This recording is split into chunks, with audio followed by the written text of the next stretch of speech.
Sud Radio, les clés d'une vie, Jacques Pessis. Sud Radio, les clés d'une vie, celle de mon invité.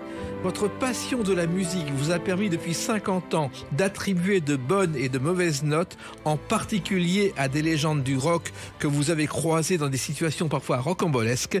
Le titre justement du livre où vous évoquez ces souvenirs. Bonjour Sacha Reims. Bonjour Jacques. Alors on connaît votre signature comme critique musicale depuis 50 ans et vous avez raconté votre vie dans un livre rocambolesque aux éditions Équateur, et on va évoquer cette vie à travers des dates clés. C'est le principe des clés d'une vie sur Sud Radio, et on a plein de choses à se dire parce que vous avez rencontré beaucoup de monde.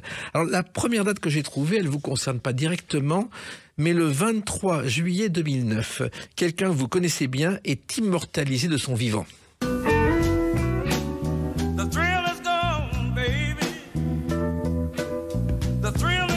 Ce jour-là, je ne sais pas si vous le savez, il est à Cognac dans le cadre du festival Blue Passion, et il devient citoyen d'honneur de la ville et il dévoile la plaque d'une rue à son nom. Je l'ignorais. Vous savez pas? Vous n'étiez pas là. Et il y a une rue à Cognac, B.B. King. Et c'est vrai que c'est un honneur très rare de son vivant. Absolument, oui. Alors, B.B. King s'appelle, je crois, Riley B. King. C'est un guitariste de blues américain qui a eu une influence considérable sur de nombreux musiciens, mais aussi sur vous, je crois. Ah oui, oui, ma rencontre avec lui a totalement bouleversé ma vie. Alors, ça se passe, je crois, le 30 avril 69. C'est ça, à Strasbourg. À Strasbourg, oui. Et il venait jouer à Strasbourg, et l'organisateur du concert, qui me connaissait, qui savait que je parlais anglais déjà, m'a demandé si je voulais bien aller le chercher à l'aéroport, m'occuper de lui, voir qu'il n'y ait pas de problème avec les hôtels, la salle, le soundcheck, en l'échange de quoi il me donnait 2 billets pour le concert. À l'époque, vous ne faisiez rien, vous étiez jeune. Oui, je ne faisais rien du tout. Non, j'étais un jeune glandeur.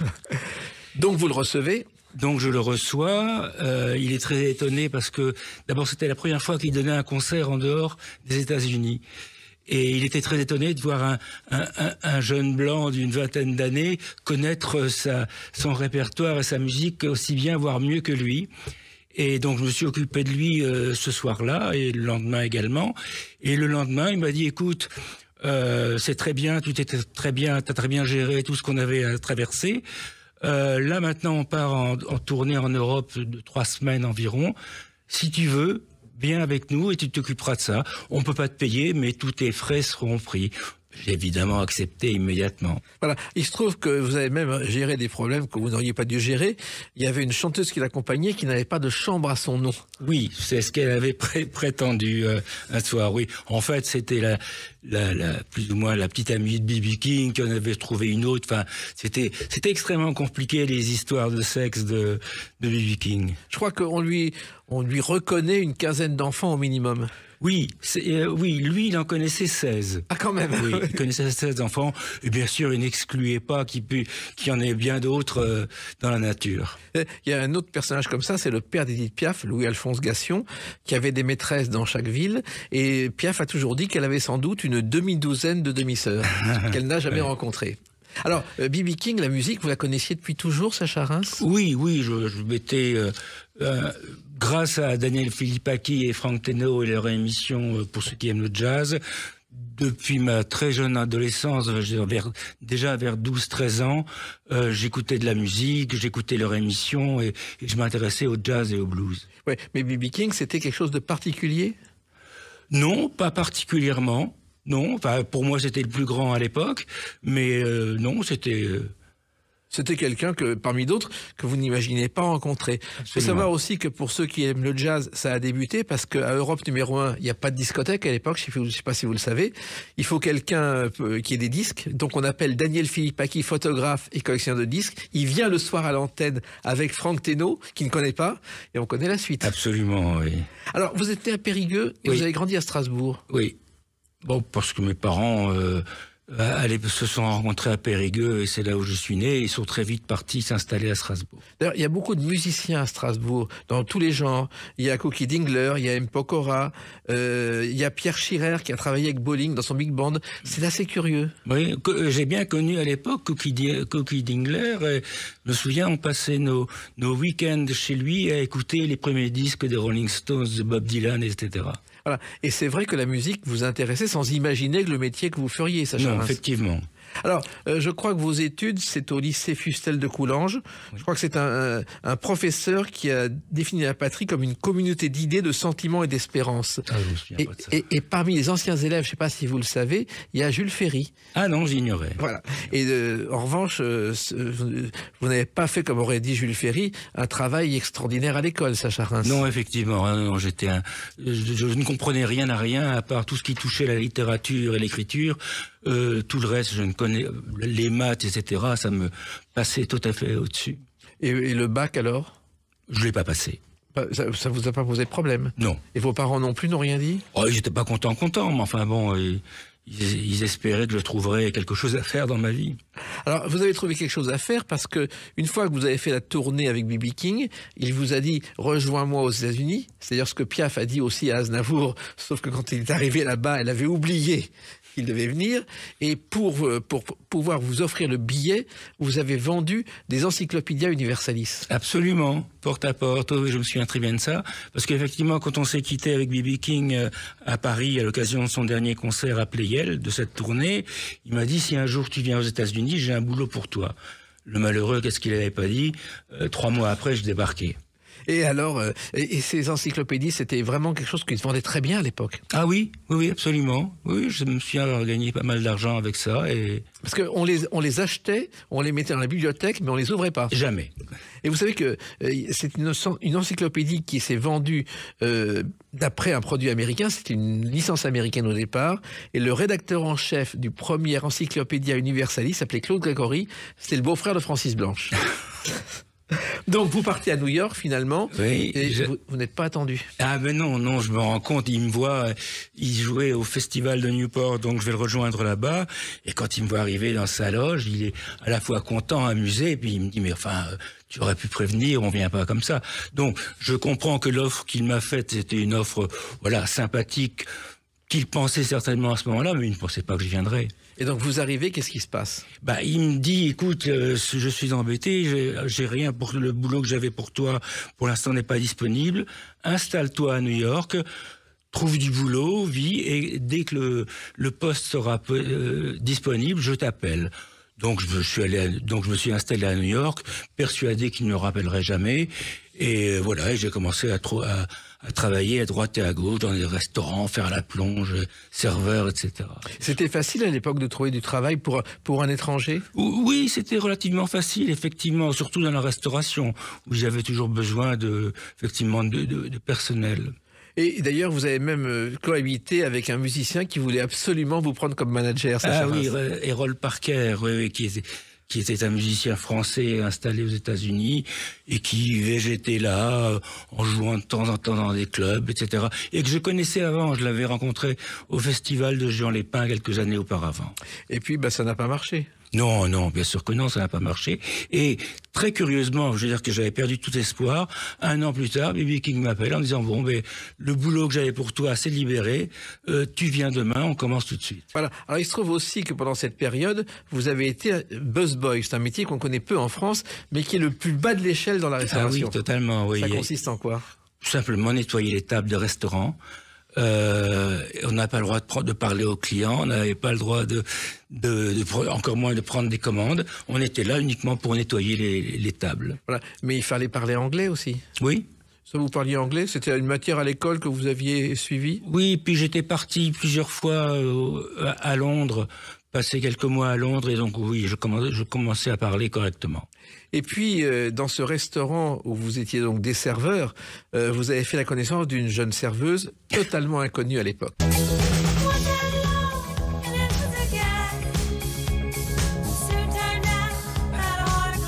Debbie Harry, Blondie, qui a vendu, je crois, 40 millions de disques dans le monde, qui a fait un jour, qui a chanté dans ce restaurant le Max Kansas City, où elle était serveuse en même temps que vous. Absolument. En fait, on travaillait ensemble, elle était la serveuse et moi j'étais le busboy. Et bien sûr, elle ne m'adressait pas la parole parce qu'il y a une hiérarchie, on ne parle pas au busboy. Mais c'était une brunette. Et bien sûr, je n'ai pas vu sa carrière parce que je ne l'ai pas reconnue ensuite physiquement, mais je l'ai rencontrée il y a quelques années pour une interview. Et au cours de l'interview, on s'est rendu compte qu'effectivement, on avait travaillé ensemble au Max Kansas City et qu'elle était devenue entre-temps Blondie et que je ne le savais pas. C'est fou, hein. Elle était étonnée de vous voir comme journaliste? Oui, elle était très étonnée. Et puis elle m'a dit, je suis content de voir que tu t'es élevé dans la société. Parce que quand elle m'a connu, je nettoyais des tables. Voilà. Mais effectivement, on peut réussir aux États-Unis, alors que c'est beaucoup plus facile qu'en France, j'ai l'impression, quand on a un talent. Je pense, oui. Enfin, en tout cas, à l'époque, ça l'était. Ça l'est moins maintenant. C'est autre chose. Oui, c'est autre. Et le métier de journaliste, vous pensiez un jour l'exercer, Sacha Reims? Non, pas vraiment. Mais je lisais les journaux de l'époque, Jazzot, Jazz Magazine, SLC, et effectivement, ça m'aurait bien plu d'écrire pour eux. Ben voilà, c'est ce qui s'est passé, et on va en parler avec une autre date importante dans votre vie, mais qui ne vous concerne pas directement, le 21 septembre 1968. À tout de suite sur Sud Radio avec Sacha Reims. Sud Radio, les clés d'une vie, Jacques Pessis. Sud Radio, les clés d'une vie, mon invité Sacha Reims. Votre livre rocambolesque aux éditions Équateur parle de votre parcours de journaliste et de critique musicale depuis une 50aine d'années, avec des gloires que vous avez rencontrées. On va continuer à les évoquer. Et le journalisme, ça a commencé avec un journal qui est né le 21 septembre 1968, Best, un journal que vous avez découvert à Strasbourg, je crois. Absolument, oui. J'ai acheté les deux journaux qui existaient à l'époque, c'est-à-dire c'était Best et Rock et Folk. Et plus tard, donc, quand j'ai commencé à travailler avec B.B. King, je me suis retrouvé dans des situations assez exceptionnelles. Et je me suis dit, ce serait bête de ne pas en profiter. Donc j'ai fait un jour un papier sur je ne sais plus quel concert auquel j'avais assisté. De là-bas, aux États-Unis. Et je l'ai envoyé à Best en leur disant, si ça vous plaît, publiez-le, sinon... tant pis, une autre fois. Et ils m'ont répondu immédiatement en me disant non, c'est très bien, on le publie, envoie-nous des trucs tous les mois. Et là, vous n'aviez jamais écrit des articles? Non, jamais, non. Vous n'avez pas appris non plus, ça a été instinctif? Oui, enfin, je lisais beaucoup, je lisais énormément, donc oui, c'était instinctif, mais en même temps, j'avais une espèce de connaissance des mots quand même. Alors, Best, il se trouve que c'était le journal le plus populaire de la presse rock. Rock et folk était beaucoup plus intellectuel, comme on dit. Et il se trouve que le rédacteur en chef de Best, Jacques Morlin, avait débuté dans Disco Revue et avait ce journal Best, parmi les investisseurs, il y avait le secrétaire de Charles Aznavour. Ah, je l'ignorais. Et voilà, c'est assez étonnant. Donc, finalement, vous commencez à écrire, c'est sur ce Joe Cocker, je crois, le premier. Oui, c'était ça. C'était sur un concert de Joe Cocker. Et puis, donc, vous commencez à travailler avec B.B. King, puisqu'il vous reprend, il vous appelle un jour, il vous dit, viens avec moi. Absolument, oui, c'est comme ça. Rendez-vous demain, on part, je ne sais plus où, mais on partait. Vous êtes devenu quoi, son secrétaire, son assistant? Oui, j'étais secrétaire, assistant, j'étais responsable qu'il soit, lui, à l'heure, tous les jours, au concert, au soundcheck, pour aller prendre l'avion, etc. Lui et sa guitare. Oui, Lucille, que vous gardiez. Vous savez pourquoi elle s'appelait Lucille? Oui, je sais, oui. Parce qu'un jour, B.B. King jouait dans un petit club de blues dans une banlieue d'une grande ville, et il y a eu un incendie. Donc ça s'est mis à brûler de partout. Il est parti en courant, et une fois qu'il était dehors, il s'est rendu compte qu'il avait oublié sa guitare à l'intérieur. Pour lui, c'était une catastrophe. Donc il est retourné dans ce club en flammes, il a récupéré sa guitare, il est ressorti, et au moment où il est sorti, tout s'est écroulé.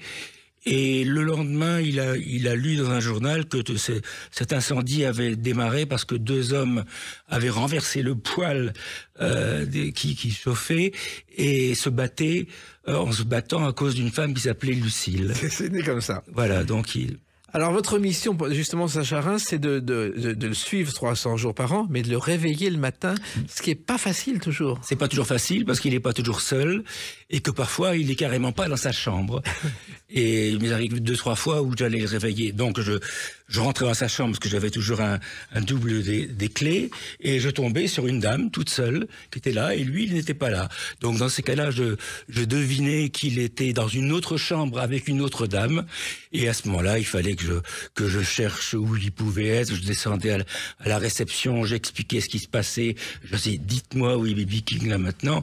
C'était très particulier parce que souvent on descendait dans des hôtels uniquement fréquenté par des Noirs, et j'étais le seul blanc dans cette histoire, et je cherchais B.B. King. Enfin, c'était assez cocasse. Souvent. Et à chaque fois, il n'était pas frustré de savoir que vous l'aviez retrouvé et qu'il avait changé de chambre? Non, pas du tout. Non, mais c'est moi qui l'ai engueulé en disant, écoute, si tu vas dans un truc, au moins préviens-moi. Bon.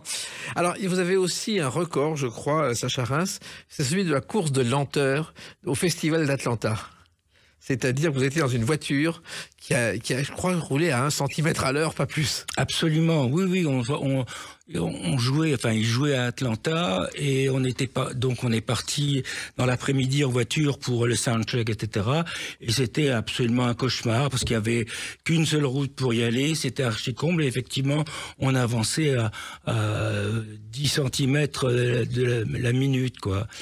Et en arrivant, enfin, on a mis facilement 3 heures pour faire 20 kilomètres. Et en arrivant à l'endroit, des gens nous font signe. On avait bien sûr les laissés passer sur la voiture.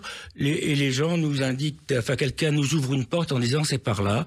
Donc, j'y suis allé, on est tombé en plein milieu dans la foule. 150 000 personnes. Oui, absolument. Et il fallait aller de l'autre côté. Il fallait aller de l'autre côté, traverser tout le stage en plein milieu de la foule. Alors, comment vous avez fait? J'avançais très très lentement. Là, c'était vraiment 1 centimètre par minute au milieu de la foule avec le klaxon bloqué. Et vous auriez pu vous faire lyncher. Ah oui, bien sûr. Et puis, il se trouve que moi, je me suis un peu renseigné sur le record de vitesse, l'inverse. Et c'est une SSC Tuatara qui détient le record de vitesse des véhicules de série, 532 km/h au compteur. C'est quand même un record. Oui. Alors, vous avez aussi croisé les plus grandes stars, dont celle-ci.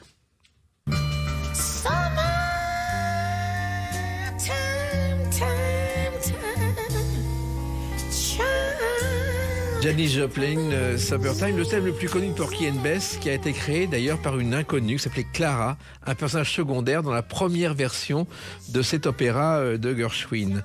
Et c'est vrai que vous l'avez rencontré un jour et qu'il y a un courant qui est passé entre vous deux. Oui, si on veut. Elle m'a trouvé très sympathique et certainement consommable, et elle m'a invité à aller passer la fin de soirée. On était à une émission de télévision, d'aller passer la fin de soirée chez elle. Oui. Et moi, j'étais moyennement partant, et B.B. King qui était là. Alors en plus, elle est allée demander à B.B. King, est-ce que je peux emmener ton assistant à la maison, je te le rends demain matin en pleine forme, est venu me voir en me disant, écoute, si tu vas là-bas, tu sais que vous n'allez pas fonctionner à l'eau, vous allez fumer des trucs, prendre des choses, et moi, je veux que tu sois demain matin à 5h30 à la porte de ma chambre. Si tu n'es pas là, je te remplace. Et effectivement, ça, je me suis dit, je ne peux pas risquer cet extraordinaire boulot pour aller passer une soirée et me défoncer avec Janis Joplin. Donc, je n'y suis pas allé, et voilà. Et d'ailleurs, quelques mois plus tard, elle a poussé son dernier soupir. Absolument, à la suite de ses abus. Et puis, vous avez eu quand même une engueulade un jour avec B.B. King lorsque vous avez osé ramener une femme blanche en coulisses. C'était pas tout à fait en coulisses. C'était, je l'avais ramené. On avait un minibus et je l'avais amené dans le minibus pour rentrer après le concert à l'hôtel. Et effectivement, il m'a engueulé, ce qu'il ne faisait jamais. C'était un homme absolument délicieux. Mais il m'a dit qu'il ne fallait plus jamais que je fasse ça, parce que si on avait été, il était encore traumatisé par les lois racistes de l'époque. Et il me dit, si on s'était fait arrêter pour un contrôle quelconque et qu'on avait vu une femme blanche dans un véhicule où il n'y a que des blacks, on aurait tous été arrêtés. Voilà. Et puis, vous avez changé d'avis en découvrant, lors d'un concert de B.B. King, je crois, à Las Vegas, au César Palace, Frank Sinatra, que vous n'aimiez pas du tout, Sacha Reims. Oui, non, c'était pas du tout à l'époque ma musique, ni j'aimais ça. Mais oui, nous sommes passés environ une dizaine de jours au Caesars Palace et à la même affiche que Frank Sinatra. Et là, vous avez eu le privilège de pouvoir aller dans la salle, ce qui n'était pas évident. Oui. Et puis bon, je pouvais effectivement aller et dans la salle et un peu sur le côté, sur les coulisses. Et j'ai donc assisté à une dizaine de concerts de Frank Sinatra. Et là, je me suis rendu compte à quel point le mec était le plus grand chanteur du monde. Vous savez qu'il chantait My Way et Stranger in the Night tous les soirs, mais qu'il détestait ces deux chansons parce qu'il ne se reconnaissait pas dans les textes. Absolument, oui. C'est assez particulier. Oui. Et à Las Vegas, vous avez aussi croisé Lynn Renaud et Loulou Gasté? C'était pas à Vegas, il s'occupait à l'époque d'un casino-hôtel près de Lake Tahoe. Oui. Et oui, c'est là où on est effectivement passé là-bas une semaine, et c'était elle qui dirigeait un peu tout le côté spectacle, et donc j'ai fait sa connaissance et celle de son mari, Loulou Gasté. Oui, qui était un passionné de musique aussi. Absolument. Et même oui. de la musique qui n'est pas forcément celle qu'il composait. Oui, mais il avait joué avec Django Reinhardt, qui fascinait B.B. King, donc les deux hommes avaient plein de choses à se raconter. Un seul regret, c'est d'avoir renoncé à un concert d'Elvis Presley. Ah oui, ça c'est la grande connerie de ma vie. Enfin, une des. J'ai fait connaissance de Tom Jones un soir au Caesars Palace à une partie que donnait B.B. King, et on a sympathisé naturellement parce qu'on était les deux seuls blancs de la partie, de la soirée, et on avait le même âge, etc. Et on a sympathisé, on a beaucoup discuté, et il m'a dit, tiens, demain, si tu ne fais rien, effectivement, je ne faisais rien parce que c'était le lundi. Je vais à Elvis, je t'emmène si tu veux. Et connerie, j'y suis pas allé. Comme ça, pas envie. Pas envie, j'aimais plus Elvis à l'époque, je trouvais qu'il avait un peu trahi le rock, et c'était l'époque où il était avec ses accoutrements blancs et qui chantait comme beaucoup de guimauve. Et à cette époque, je ne l'aimais plus, donc j'y suis pas allé. Et vous l'avez regretté? Ah oui, et j'ai revu Tom Jones une trentaine d'années plus tard à Londres pour la sortie d'un de ses albums. Et je lui ai rappelé cette histoire. J'ai dit, écoute, bien sûr, tu ne t'en souviens pas, mais tu m'avais proposé et j'y suis pas allé comme un con. Il m'a dit, ah oui, vraiment, c'est vraiment con, parce qu'en plus, Elvis était toujours avec un photographe qu'il prenait en photo avec tous les gens qui venaient le voir. Et là, aujourd'hui, tu aurais une photo avec Elvis. Moi, j'ai la mienne encore. Voilà. Et la valeur dans une vente d'une photo avec Elvis, c'est $3000 aujourd'hui. Ah, j'ignorais. Voilà. D'autres choses qu'on ignore sur vous et qu'on va découvrir dans quelques instants à travers une autre date, le 19 octobre 2003. À tout de suite sur Sud Radio avec Sacha Reims. Sud Radio, les clés d'une vie, Jacques Pessis. Sud Radio, les clés d'une vie, mon invité Sacha Reims, critique musical, journaliste depuis 50 ans. Vous publiez Rock en Bolesque chez Équateur. On en parle tout au long de l'émission puisque les souvenirs qu'on évoque sont dans ce livre. Et j'ai trouvé une date très particulière, le 19 octobre 2003.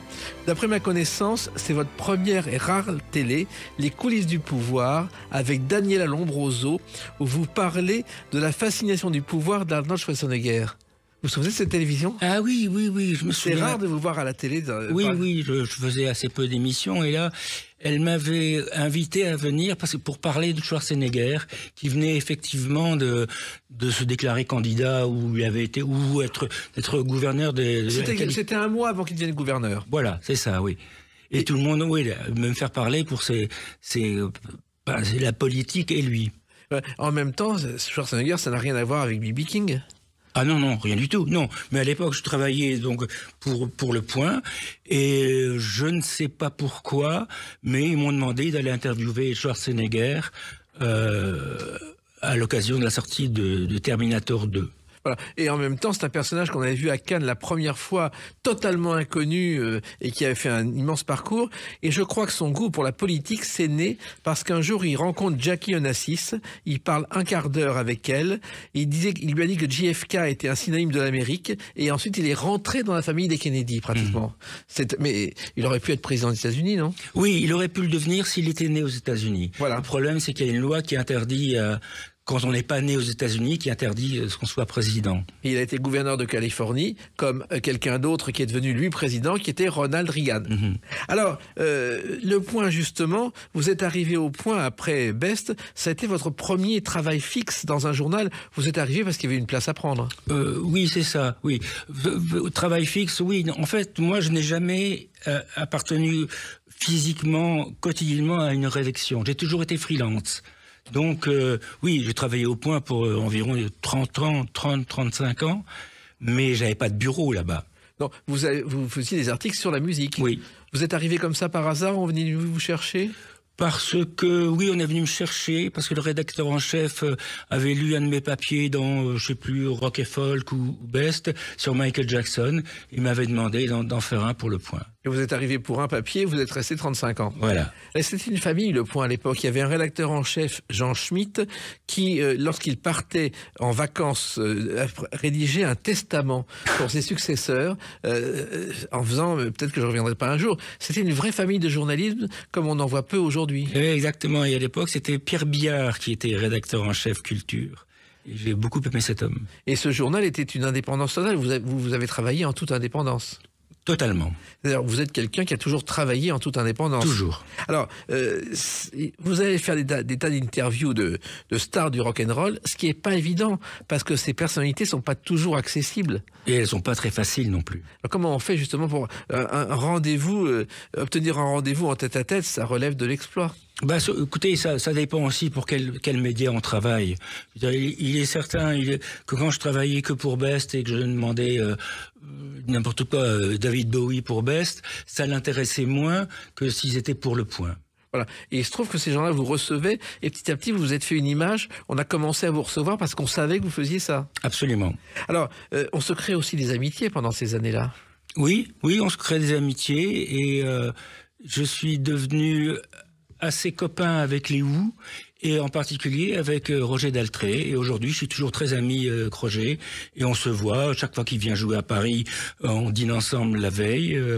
Et on s'écrit régulièrement. Voilà. Et justement, les Who, l'un de leurs succès, c'est Pinball Wizard. He stands like a statue, becomes part of the machine, feeling all the bumpers, always playing clean, plays by intuition. C'est l'extrait d'un concert à l'île de White en 70. Ils ont joué un peu partout, les Who.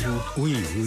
Mais ce qui est étonnant, c'est que ce groupe, au départ, s'appelait les Détours. Ils sont aperçus qu'il y avait un groupe qui portait le même nom. Ils sont devenus les Who, ce qui ne veut rien dire au départ. Ce qui ne veut rien dire, non. Alors, vous l'avez connu comment, Roger Daltrey? En faisant un papier, justement, pour le journal de musique, pour Best.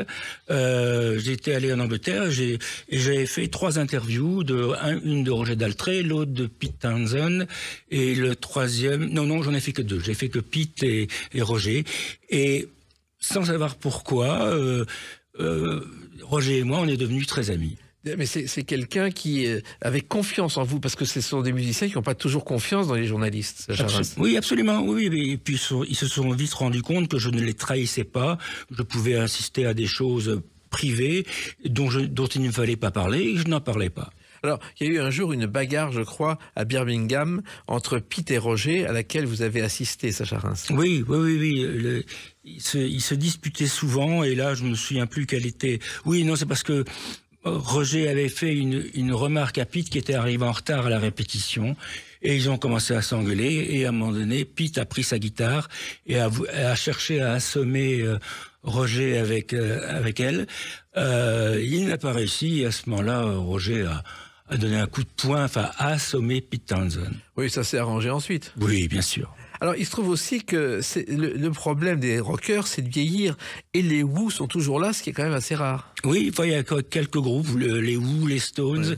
Ils ne sont plus très nouveaux, mais voilà, ils sont toujours là. Mais ce qui n'est pas simple, notamment pour Roger Daltrey, c'est de conserver sa voix au fil des années. Je crois d'ailleurs qu'en Floride, il a annulé un show au milieu parce qu'il ne parvenait plus à chanter. Il a de temps en temps des accidents, effectivement, avec sa voix. Ça devait lui arriver une fois tous les 2 ans à peu près.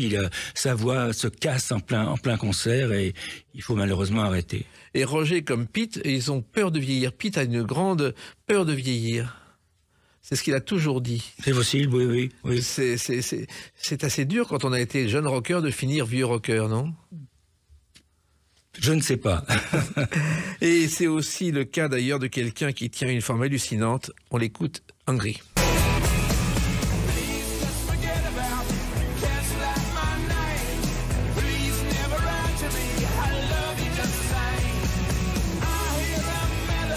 Les Rolling Stones, Mick Jagger, lui, il tient à 80 ans une forme hallucinante. Oui, incroyable. Comment vous l'expliquez? Depuis 30 ans, il ne fait plus rien. Je veux dire, il ne prend plus d'alcool, il ne boit plus de vin. Et depuis 30 ans, il a dans son entourage un coach diététicien qui le fait travailler tous les jours et qui lui fait ses repas tous les jours. Voilà. En fait, je crois qu'il vit maintenant souvent dans un château en France. Oui. Ce château, il l'a acheté parce qu'il passait ses vacances avec ses parents juste devant. Et il faisait du camping à l'époque.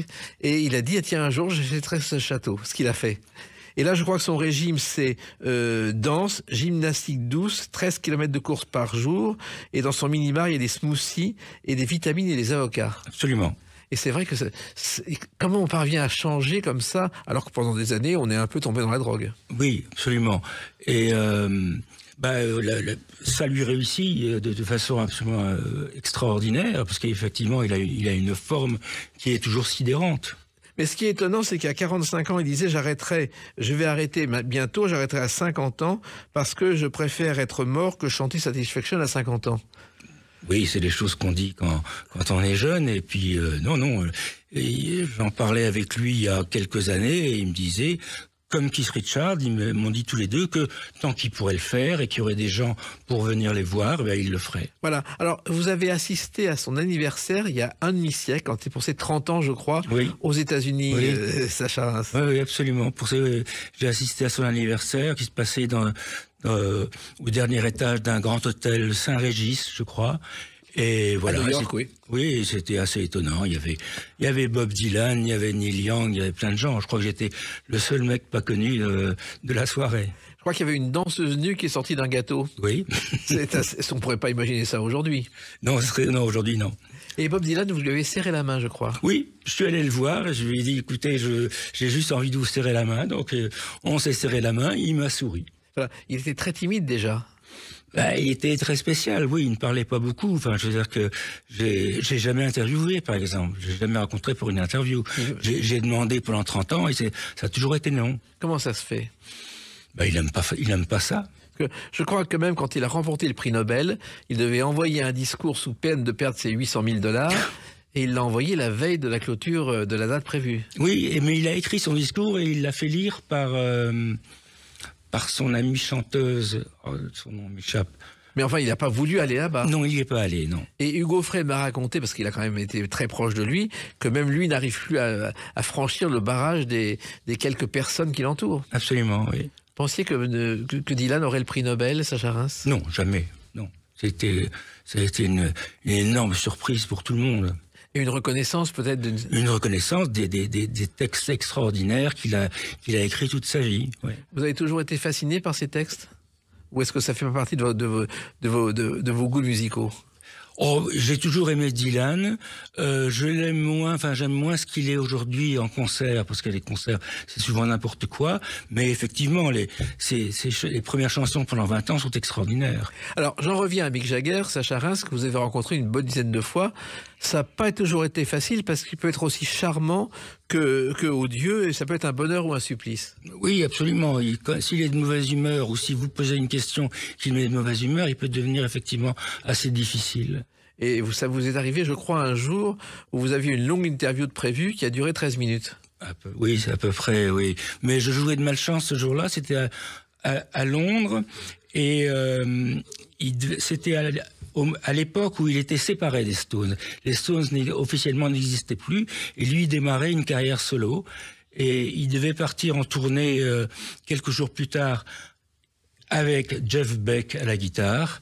Et pendant notre entretien, son secrétaire est venu le voir en disant il faut que je vous dise quelque chose. Donc il est parti une vingtaine de minutes, et quand il est revenu, c'était fini, parce qu'en fait on venait de lui apprendre que Jeff Beck avait téléphoné pour lui dire que finalement il ne partirait pas avec lui. Et puis il ne supportait pas non plus que Madonna soit dans ses pattes. Il était pas. Oui, ce jour-là, c'était Madonna venait à Londres, elle faisait la une de tous les quotidiens, et ça l'agaçait un peu. Oui. Quand on pense qu'il a voulu être comptable au début et pas chanteur, il a remplacé les lettres par des notes. Et puis vous racontez un concert à Osaka que peu de gens connaissent, où il s'est passé quelque chose d'extraordinaire, Sacha Reims. Oui, donc quelques semaines plus tard, il fait sa tournée japonaise sans Jeff Beck. Et le hasard fait que j'étais là-bas à ce moment-là pour faire une interview de Tina Turner. Et oui, vous faites allusion à son entrée en scène, oui. C'est ça? Oui. Et donc, il était là et je suis allé le voir pour les concerts solo. Et il a fait un truc incroyable. Il était planqué derrière la table de mixage. Et au moment où ça a commencé, il s'est levé et il a traversé la foule pour aller vers la scène. Et il pensait que les Japonais, toujours très très calmes, ne réagiraient pas. Or, ils se sont jetés sur lui. Ils sont devenus totalement fous. Et j'ai cru qu'il n'arriverait jamais. C'était 10 fois pire que Johnny au Parc des Princes. Ça aurait pu se terminer tragiquement. Oui, absolument. On raconte aussi qu'il a eu une histoire avec Brigitte Bardot. Lui, il dit que non. Oui. Oui, c'est ce qu'on dit, et lui dit que non, qu'il aurait bien aimé, mais qu'il aurait été, à l'époque, beaucoup trop timide. Je pense aussi. En tout cas, Brigitte Bardot ne confirme pas non plus, donc il doit avoir raison. Et puis, ce livre, on va l'évoquer à travers la date de sa sortie, le 15 juin 2023. À tout de suite sur Sud Radio avec Sacha Reims. Sud Radio, les clés d'une vie, Jacques Pessis. Sud Radio, les clés d'une vie, mon invité Sacha Reims. On a évoqué votre parcours de critique, de journaliste musical, vos années avec B.B. King, et tout ça figure dans ce livre, sorti le 15 juin 2023, Rocambolesque chez Équateur. Pourquoi avoir raconté ce parcours aujourd'hui, alors que jusqu'à maintenant, vous parliez plutôt des autres, Sacha Reims? Oh, parce que c'est une idée que j'avais depuis quelques années, et on me demandait régulièrement, mais pourquoi tu fais pas un bouquin, pourquoi tu ne nous racontes pas tes aventures, etc. Et bon, il y a 2 ans, je me suis décidé à le faire, et effectivement en profiter pour raconter les choses que je ne pouvais pas raconter à l'époque, c'est-à-dire qui auraient été hors sujet, et donner des détails sur comment je rencontrais ces gens-là. Vous aviez des archives, des souvenirs? Mes archives, c'était les papiers que j'avais faits, que j'avais écrits à l'époque, oui. D'abord, j'avais quand même pas mal de souvenirs, et j'avais tous les journaux pour lesquels j'avais travaillé, je les avais encore, donc j'ai pu retracer mon parcours en feuilletant les vieux bestes, les vieux points, Elle, etc. Oui, il y a eu Elle, il y a eu Paris Match aussi où vous avez travaillé. Alors, il faut savoir que le métier de critique musicale, il n'est pas facile, il est à la fois complexe et subjectif. Oui, mais j'étais moins critique musicale, je faisais pas, enfin, j'essayais de faire le moins de critiques possible. Je préférais raconter des histoires ou publier des interviews, mais critiquer un disque, je le faisais au début dans Best, et ensuite, non, ça ne m'intéressait plus. Oui, et ce qui vous intéressait, c'était d'avoir la vérité, et vous avez eu le flair de repérer ceux qui vous racontaient n'importe quoi, ce qui peut arriver. Oui, il y en avait quelques-uns qui, effectivement, racontaient vraiment n'importe quoi. Comment on sent ça, Sacha Reims? Je ne sais pas à qui vous pensez, là, précisément. Non, mais en général, quand on sent que quelqu'un vous ment ou vous raconte n'importe quoi, il y a l'instinct du journaliste qui se réveille. Oui, bon, je m'en rendais compte.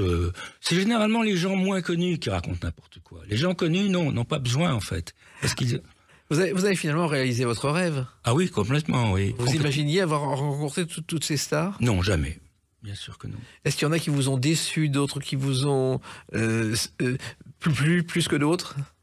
Déçu, non, pas franchement. Je veux dire, on ne devenait pas amis, ou c'était très rare. Moi, je suis devenu ami uniquement avec, je disais, Roger Daltrey. Et en France, j'ai effectivement deux amis, 2 vrais amis, qui sont Julien Clerc et Laurent Voulzy. Et voilà, et c'est tout. Oui, c'est pas les pires, effectivement. C'est pas les pires, non. Alors, c'est aussi une façon de travailler très particulière. Vous n'avez jamais pratiqué la langue de bois. On le sent dans le livre. Vous dites franchement que quelqu'un ne vous plaît pas, comme par exemple Lou Reed. Voilà. Lou Reed, c'est une catastrophe. Lou Reed était odieux, Lou Reed était insupportable. Et d'ailleurs, à une époque, quand on se retrouvait entre journalistes de musique, on se racontait nos histoires de Lou Reed. C'est-à-dire ce qu'il nous avait fait, comment il avait été odieux, etc. Enfin, ce type était insupportable. Mais qu'est-ce qu'il faisait? Il vous jetait? Oui, il nous insultait, il nous jetait, il faisait tout. Alors, il fallait de temps en temps l'interviewer? Bah oui, moi je courais plus trop après parce que j'avais eu 2-3 trucs où il avait été tellement désagréable que je me suis dit merde, pourquoi j'irais m'embêter 1 heure à New York pour voir un mec qui m'insulte. Voilà. Et il se trouve qu'il avait, je crois, subi un traitement à 17 ans par électrochoc à la demande d'un psychiatre. Il avait commencé à composer des médicaments qui l'avaient rendu dépendant à la drogue et c'était peut-être la raison de sa violence verbale. Peut-être. Alors, il y a aussi quelquefois des ennuis involontaires que vous avez causés, comme par exemple à Roger Moore, un jour par un article qui lui a causé quelques soucis. Ah oui, puis j'étais désolé parce que c'était un homme charmant. Je l'avais rencontré à l'occasion de la sortie d'un film, je ne sais plus lequel, et bien sûr on s'est mis à parler de James Bond. De James Bond, oui. Et à l'époque, on cherchait le nouveau James Bond, on ne savait pas encore, et il y avait des rumeurs qui disaient que Idris Elba pouvait éventuellement devenir le nouveau James Bond. Et je lui ai demandé ce qu'il en pensait, et il m'a répondu, oui, Idris Elba, c'est un très bon acteur, mais je ne sais pas si c'est James Bond, parce que James Bond est quand même English. Je l'ai publié tel quel, je n'ai pas noté une once de racisme là-dedans, mais ça a été repris par la presse internationale et il a été traîné dans la boue comme raciste. Mais c'est fou parce qu'à l'époque, on ne parlait pas de racisme comme aujourd'hui. Non. Et le pauvre, vraiment, donc j'ai reçu des coups de téléphone de journalistes anglais qui voulaient que je leur envoie la bande, etc., et qui me demandaient ce que j'en pensais. Je dis non, pour moi, il n'y avait rien de raciste là-dedans. Effectivement, c'est comme si on disait aujourd'hui que Omar Sy va jouer D'Artagnan. D'Artagnan, voilà, il est gascon. Et Roger Moore ne vous en a pas voulu? Non, enfin, il a dit que le journaliste avait mal compris ce qu'il avait dit. Bon, non. Vous en êtes sorti comme ça, Sacha Reims. En revanche, ça s'est mal passé avec Michel Polnareff. C'est-à-dire qu'il vous a menacé d'un procès après un article qui ne lui a pas plu, je crois. Oh oui. Polnareff, il est spécial, ce type. Oui, je l'avais vu une fois en concert à Los Angeles. Un concert épouvantable. C'était mauvais, c'était faux, les musiciens jouaient mal. Et ce concert-là est sorti en CD quelques mois plus tard, et c'était plus du tout le même. Tout avait été refait en studio, et je l'avais écrit. Oui, c'est la vérité. C'est la vérité, et oui. Vous en avez voulu. Et il m'a appelé un jour en pleine nuit pour me dire, je vais te faire un procès. Je dis, bon, fais-moi un procès. Voilà, il n'a jamais fait de procès. Non, bien sûr. Et moi, je me souviens de lui quand il devait préparer un nouvel album au Royal Monceau. Il a passé 8 mois dans une suite. Il était facile à voir. Il était tous les jours au bar à 14h en survêtement. Absolument. Et il n'a jamais fait cet enregistrement. Jamais. Et puis, il y a aussi quelqu'un qui a beaucoup compté dans votre vie, une autre légende.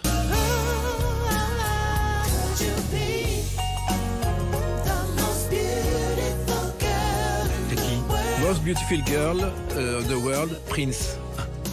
Et Prince, vous l'avez rencontré. D'abord, cette femme, il a eu les plus belles femmes du monde, Kim Basinger, qui a vécu avec lui sans rien dire à personne. Je crois qu'elle s'est installée chez lui.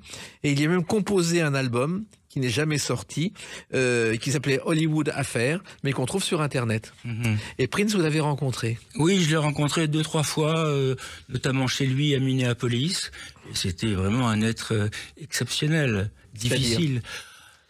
Je vais vous raconter une anecdote. J'étais allé le voir quelques jours après la naissance de son fils. Il avait son seul enfant d'ailleurs.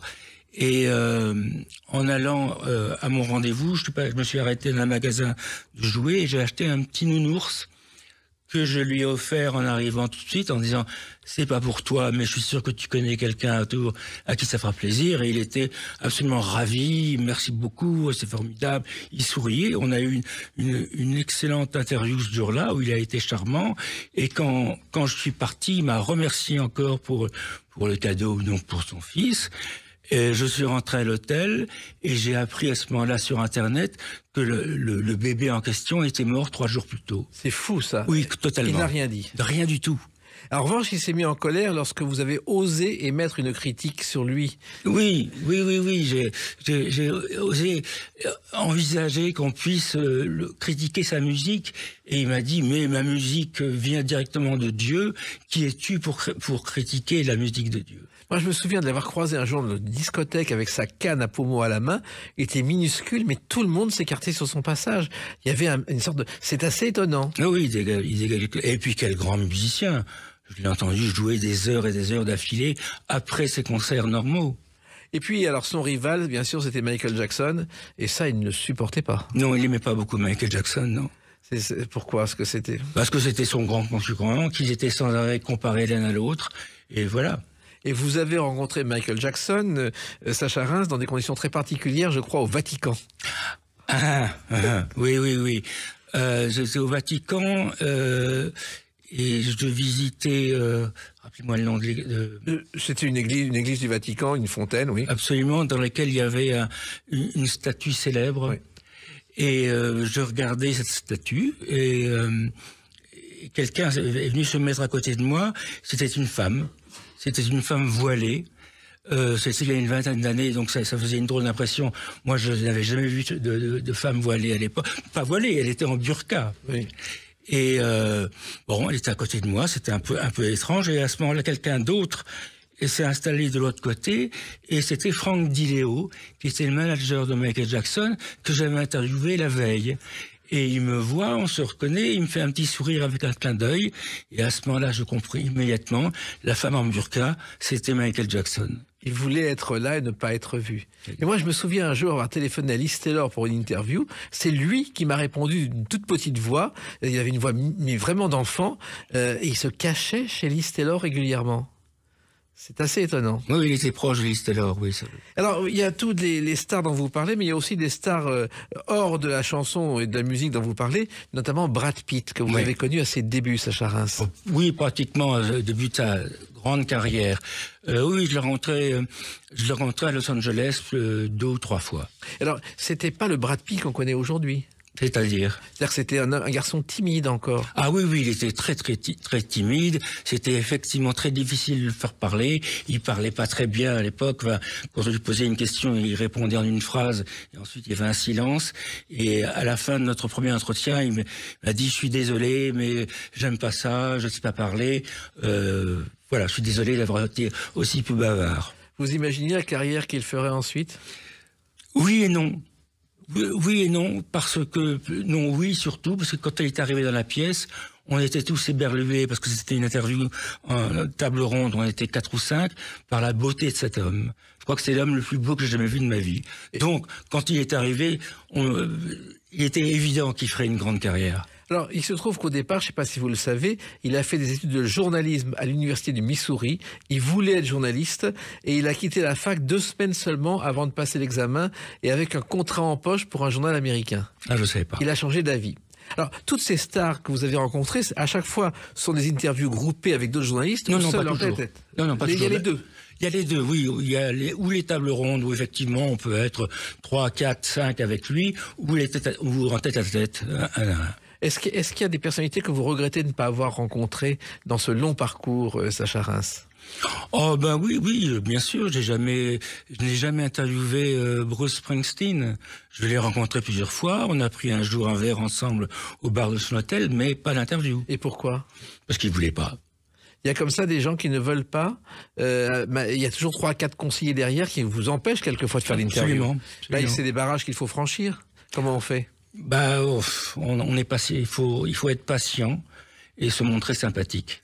Vous avez beaucoup voyagé, vous avez fait des millions de kilomètres en 50 ans. Oui, j'ai calculé que j'étais allé à peu près, au cours de ma carrière, 500 fois aux États-Unis. 500 fois. Ouais. Et à chaque fois, en revenant avec des interviews d'un Français, ce qui n'était pas si courant. Les journalistes français aux États-Unis n'étaient pas toujours admis auprès des stars du rock. Oui, mais vous savez, on était accueillis selon la notoriété du journal pour lequel on bossait. Donc effectivement, pour Best, c'était parfois un peu difficile, mais quand je suis arrivé au Point ou à Paris Match, là, il n'y avait plus de problème. En tout cas, il y a beaucoup d'anecdotes dans ce livre dont je rappelle le titre rocambolesque. Et c'est vrai que vous avez vécu des moments totalement rocambolesques. Totalement, oui. Aux éditions Équateur, vous continuez à écouter de la musique et à travailler? Toujours. Et ça, vous n'arrêterez jamais? Non, tant qu'on me demandera et que j'aurai l'énergie pour le faire, je le ferai. Eh bien, continuez ainsi. Et je recommande à celles et ceux qui nous écoutent ce livre, plein de passion, que l'on aime ou non la musique. Merci Sacha Reims. Merci Jacques. Les clés d'une vie, c'est terminé pour aujourd'hui. On se retrouve bientôt. Restez fidèles à l'écoute de Sud Radio.